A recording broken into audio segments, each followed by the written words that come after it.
Oklahoma Gardening is a production of the Oklahoma Cooperative Extension Service as part of the land grant mission of the Division of Agricultural Sciences and Natural Resources at Oklahoma State University, dedicated to improving the quality of life of the citizens of Oklahoma through research-based information.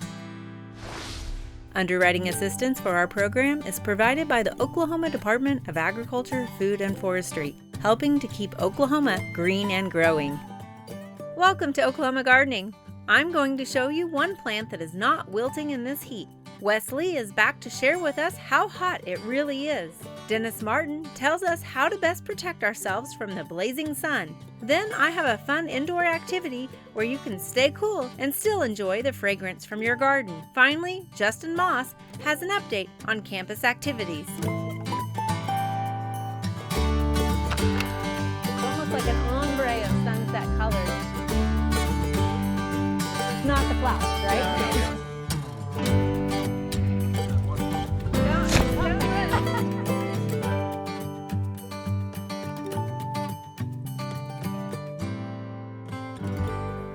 Something is buzzing in the garden, and it's coming from the direction of our lavender plant.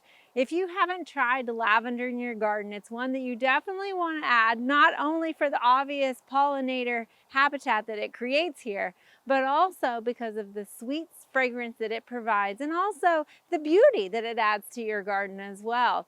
This particular lavender that we planted here is a French lavender known as Provence, and you can see it just explodes into about a 2-foot sphere of flowers, and it starts doing this just as the heat is cranking up in the summertime when a lot of your other plants are starting to kind of wind down a little bit.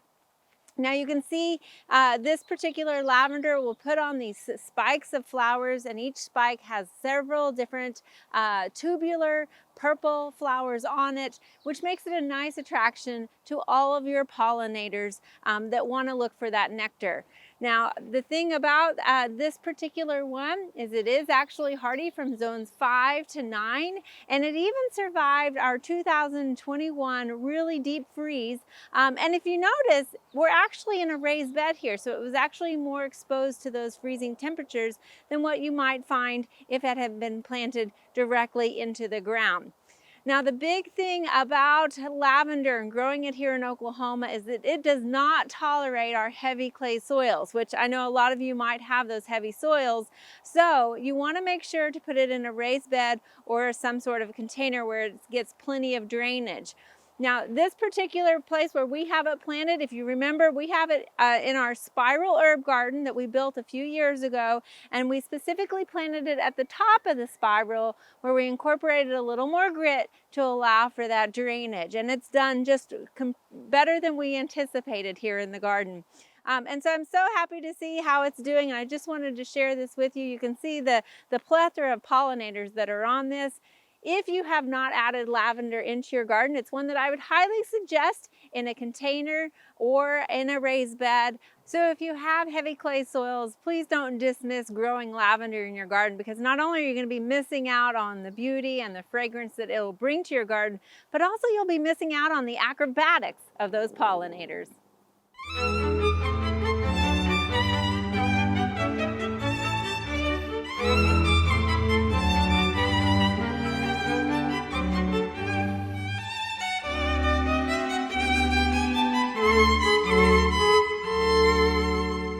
Hello, I'm Wesley, and it's great to be back on Oklahoma Gardening again to visit about Oklahoma Mesonet. We have multiple sensors on our towers across the state, but one of the most important sensors that people look at is air temperature. We tend to be one of the hottest states in the country in the summertime, so air temperature is something a lot of people look at every day. Our air temperature monitors look similar to this. There is a thermostat that fits inside this canister. Temperature is always taken in the shade at a height of 2 meters, which would be about 6.5 feet. The summer times in Oklahoma, as you know, get really hot, but this year we seem to be running a little bit above normal for the last several months. In fact, May, June, both come in about 3 or 4 degrees above normal for this time of year over what would be expected during the long-term average. In the last 30 days, we've only spent about 2 days below what would be normal for this time of year. Unfortunately, the forecast for the next multiple weeks look very similar, hotter than normal and drier than normal. Are we on a record pace to be one of the hottest years in this century?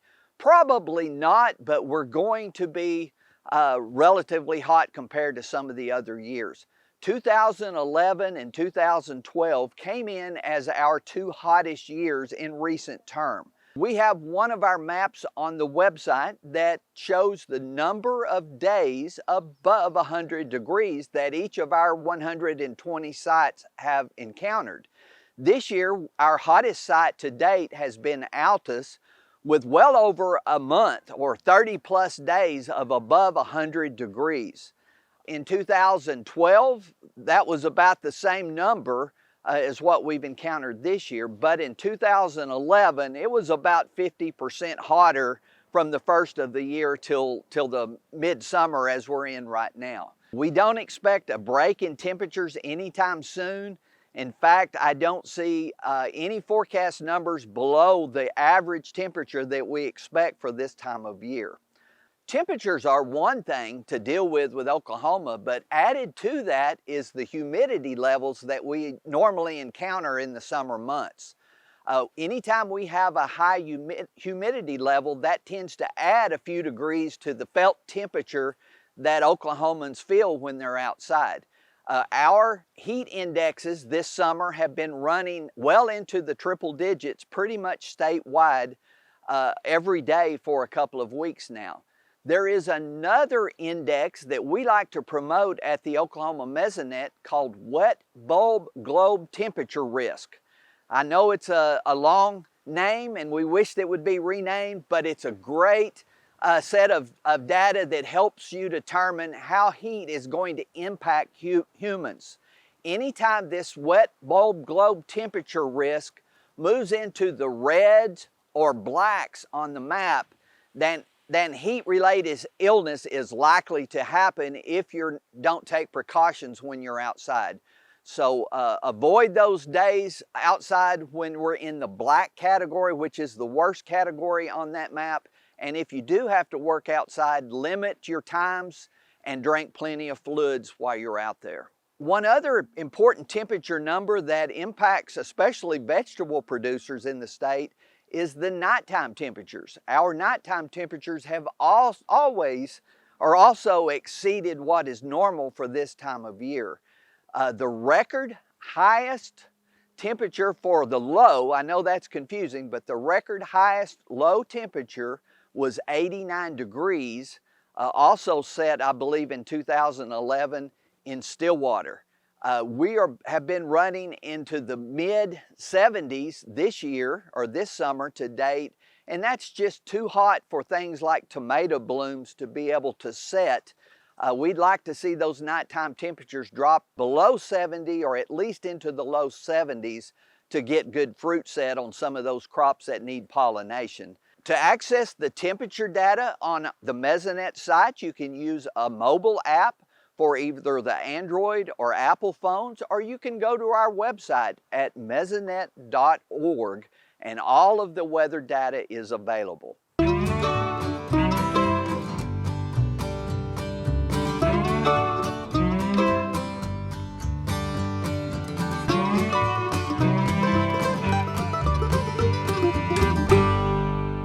Every serious outdoor gardener or outdoor worker knows they're going to have to deal with heat and sunlight at some point in Oklahoma. We wish our climate were just perfect with temperature and sun exposure, but obviously it's not going to be.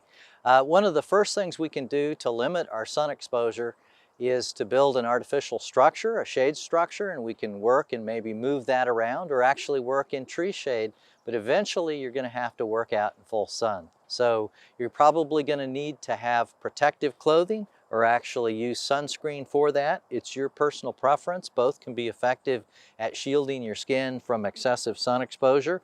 There are many sunscreens available. We need to use them often. The larger the number, the greater protection provided and the more time you could be out in the sun, but eventually you should limit the amount of sun exposure. In terms of time of day, try to get the work done in the very early morning hours or in the evening hours. Try to confine exposures before 11 a.m. or really after 5 or 6 p.m. Now, in terms of heat, we know that if it's hot out, we're going to have to consume more water. It's generally recommended that you consume at least 64 fluid ounces of water per day. It will vary a little bit with body size, time of year, how hot it is, how much you're perspiring, etc. Now, if we talk about protective clothing, let's start at the top. The tops of our ears get a lot of sun exposure unless we protect them. Many people like to wear ball caps, but unfortunately a ball cap with a bill only protects our face. It actually can part our hair and actually cause our ears to stick out. We actually get more exposure to the top of our ears with a ball cap. So you need something covering the tops of your ears. So if you're not wanting a broad brim hat, which we'll talk about in a moment, you can use a ball cap style. This one combines a semi neck wrap, and so we could put it on here and we protect our neck here. We can even seal this in and get facial protection in the front of the neck as well. There's some other options we'll talk about there in a moment. I personally like broad brim hats. This happens to have a 4.5-inch wide broad brim. All of your items that you pick should be launderable and very durable material. I happen to like 100% cotton or canvas hats, and this one has a broad brim. It also has a neck strap because in Oklahoma the wind is going to catch it and take it off your head, and maybe take your head off also with excessive wind. So I like a neck strap on there as well. But this gives you good protection of your ears, face, part of your neck. But really you should have dedicated neck protection also. So you can use gaiters, such as we see here. I'm not actually going to put this one on, but this one can come down and protect your face and neck. It's also launderable. This has a certain amount of nylon in it, so it can tighten back up. Neck wraps are a favorite of mine. These typically are going to be in a 36 to 42-inch wide, and I prefer 100% cotton. Sew the edges, launder them. You can have people make those for you. They're highly absorbent, and they can be used for several years. Don't forget to protect your arms. Even if you're wearing a short sleeve shirt, you have the option of buying the special types where you can zip on sleeves and zip off as needed. But also these are arm gauntlets, and they are a mixture of cotton and nylon. They will stretch. You can protect one or both arms there. I also suggest hand protection. I like a 5mm glove. This will help you with gardening because many times you'll hit a sharp burr on a piece of metal or a rock, and you could get an infection if you break the skin and don't get it cleaned right away. But gloves like this are highly durable, and many times they can actually protect you from getting a skin abrasion, and they do protect you from excess sun exposure. Don't forget our eyes, because those who live in high UV environments oftentimes suffer eye damage and cataracts. So you got to have high quality eye protection. That usually involves not just shading of the lens, but polarization and UV reflection. Now there's a simple technique that you can use. If you know you've got one polarized set of sunglasses, you can check the other set by crossing them in perpendicular. And then if you try to look through them at a distance, it will go from very light to very dark. And what happens with that test is if you got polarization, think of polarization as a filter in one direction. And if you take two polarized objects and you turn them in perpendicular, you'll close off even more of the light coming through. Now, in terms of shirts, long sleeve shirts, tighter the weave the better because that's going to let less light pass through, but it needs to be highly launderable. I prefer 100% cotton or canvas. Some others will prefer a mixture of nylon with those, and of course long trousers and also full foot protection, because as gardeners we may drop a tool, so we're not only getting sun protection from sunlight, but also the abrasive things that are in the gardening environment. We always want you to think about proper sun protection and also keeping your heat exposure within the limits of what you can tolerate. Every individual is different. Some people are more compromised and prone to heat injury than others. You also want to take the time to acclimate and build up your heat tolerance over time. So it's a very important aspect of gardening to protect yourself from excessive sun exposure and also excessive heat exposure.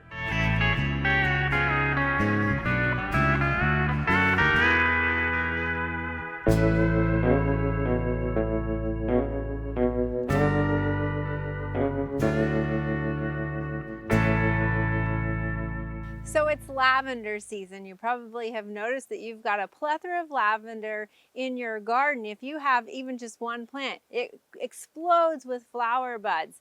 Now, what we're going to do is actually harvest some of those flowers, and I have to admit I'm a little late on harvesting some of our flowers. Really, the best time to do this is early when they still have plenty of buds, but I just can't help steal those from the pollinators. So I'm a little bit late, but this will still work in doing this. And what we're going to make today are called flower wands or lavender wands. And so here you can see I've already made one, and basically it's just a weaving project. It's a fun little project to do even with kids, where we're going to weave lavender flower buds that are inside here. We weave the stems over it, and it just makes a nice little fragrant thing to put around in your house.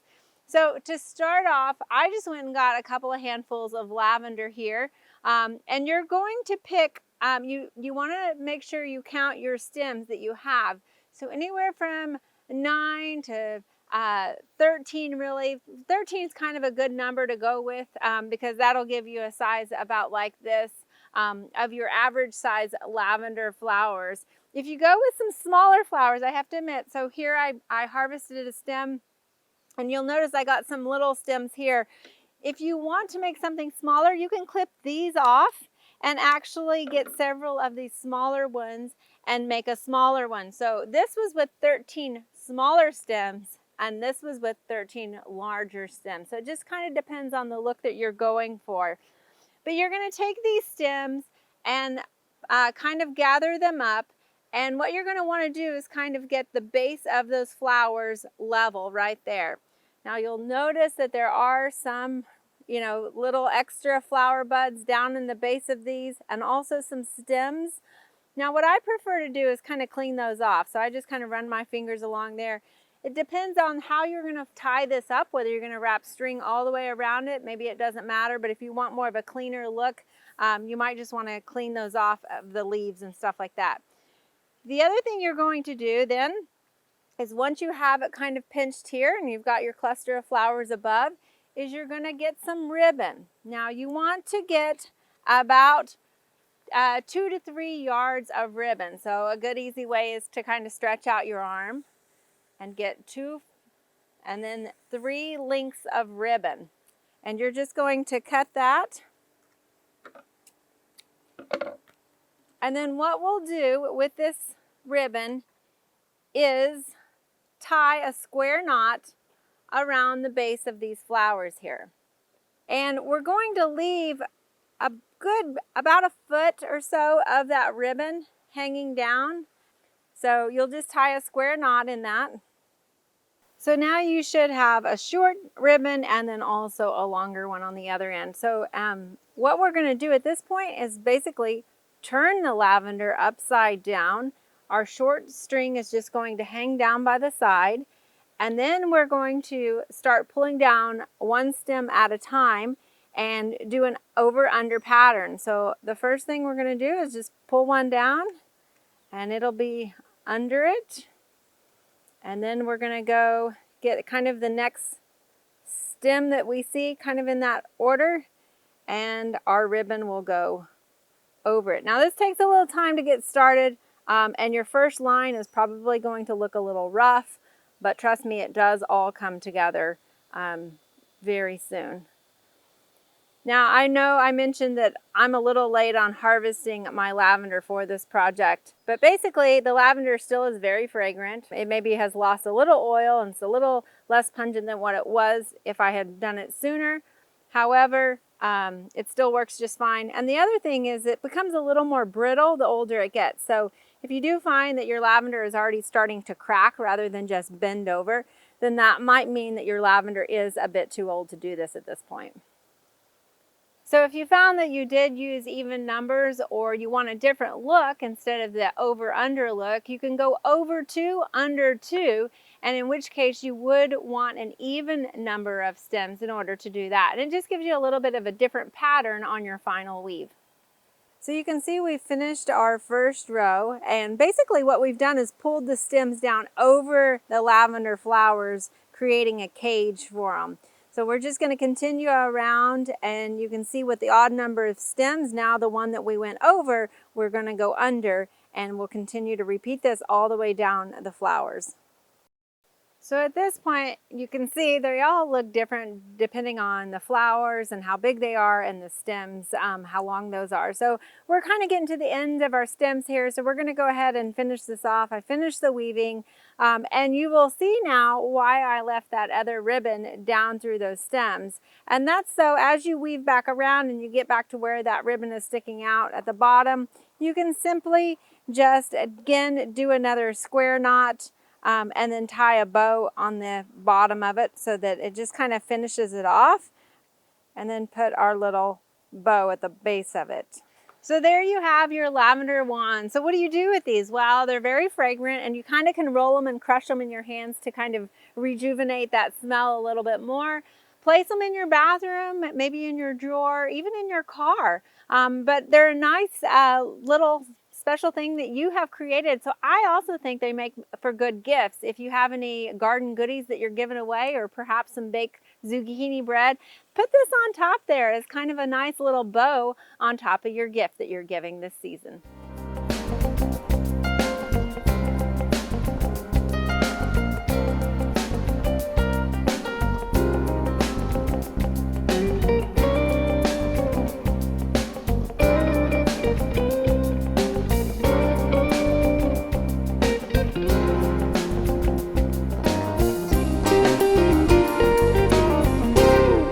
It's an exciting time here for the Department of Horticulture and Landscape Architecture.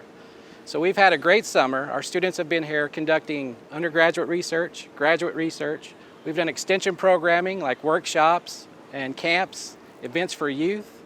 And we've done a lot of teaching activities over the summer, especially with our student farm to get students involved in growing edible crops for production. We also have an exciting time because we have new facilities coming online.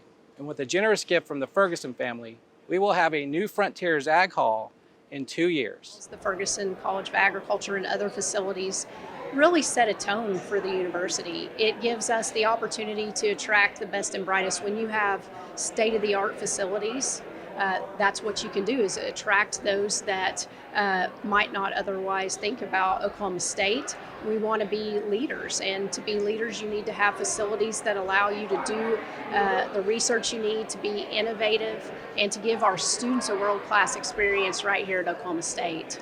We also have our Greenhouse Learning Center, which has been open about 2 years now, and our students have really made themselves at home. They have developed plans for a poinsettia sale and for a spring plant sale each year. Along with the Hort Club, this year we're going to have a new event for new students on campus to have a plant drop. That's where we're going to grow 1,000 plants and give them out for free for all new students here on campus. I always say, the best part of Oklahoma State University is our people, which means our alumni and our students and faculty.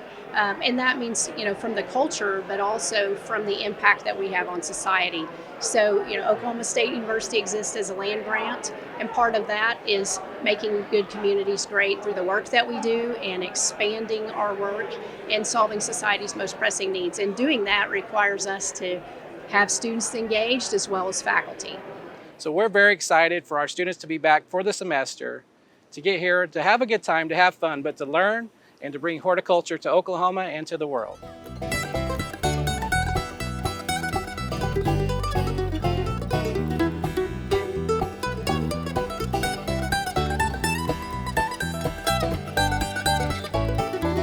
there are a lot of great horticulture activities this time of year. Be sure and consider some of these events in the weeks ahead.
Join us next week on Oklahoma Gardening as we head back into the vegetable garden, talk turf, and visit a different type of farm.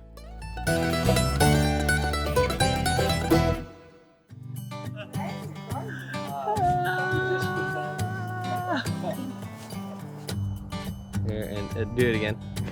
I'm gonna be so protected.